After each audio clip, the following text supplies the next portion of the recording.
V prebranih celicah gremo proti morju in to kar med električne ribe. Natančneje v nemško vasico Velgov, kamor se preseli irska deklica Ema. A Nemčija Emi ni prav nič wunderbar, razmišlja le o tem, kako bi zbežala nazaj v Dublin. Prebirata Juš in Tija. V prsih čutim tesnobo in težo, sploh ne morem prav dihati. Kljub temu pa je svet zunaj širok, sploh mu ni videti konca. Zdi se, da je vse samo zaigrano. Vožnja s šolskim avtobusom, sedenje pri pouku, uporabljanje čajnih vrečk z vrvico. To sploh ni moje življenje, vse to le igram.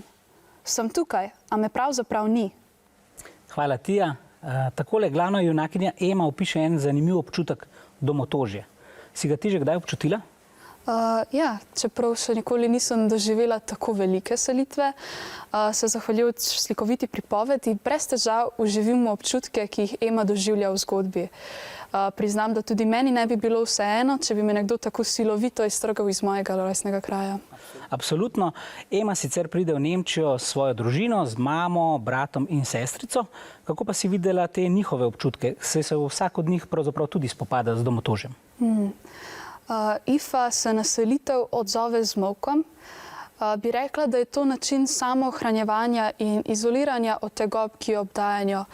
Starejši brat Dara, čeprav nezadovoljen, se na selitev odzove na zelo drugačen način. Obda se slabo družbo in dekleti, medtem ko ga čustva počasi navznotraj razjedajo v dolgih neprespanih nočeh. Ja, vsem je kar hudo, a ne? Ja, zelo. Tole knjigo je sicer odlično prevedla Aleksandra Natali Zaleznik. Aleksandra, v tej knjigi Ema deluje zelo odraslo, čeprav je še otrok. Verjetno je izziv prevesti besedilo, ki pravzaprav se nanaša na odrasle teme, ampak hkrati o njem razmišlja nekdo, ki je tako mlad. Živjo, ta izziv je rešila že avtorica. Resne odrasle teme je mojstrsko vpletla v Emino pripoved. Veliko bolj sem se spraševala, kakšen bo odziv otrok in če se bodo morda starši spotaknili ob vsebini. Vprašala sem se tudi, kje je starostna meja za branje. Hvala lepa, Aleksandra. Tija, če bi ti zdaj morala iti živeti na Irsko, v Dublin ali v Velglov, eno zaspano vasico v Nemčijo, kaj bi si raje izbrala? Jaz bi definitivno veliko raje živela v Dublinu, kajti mesto se zdi veliko bolj živahno v primerjavi z opustošeno vasico tam nekje v Nemčiji. Se strinjam. Rok, kaj pa bi ti raje izbral? Irsko sproščenost ali nemško točnost? Ja, verjetno kar rajši irsko sproščenost, točnost mi ni nikoli ležala. No, hvala obema, vas tekmovalci pa sprašujem.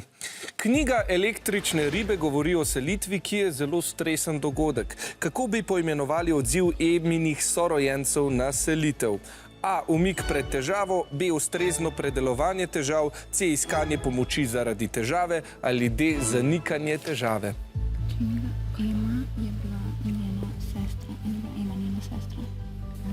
Kaj da zanikanje težave ali umik pred težavo? Ekipi menita umik pred težavo.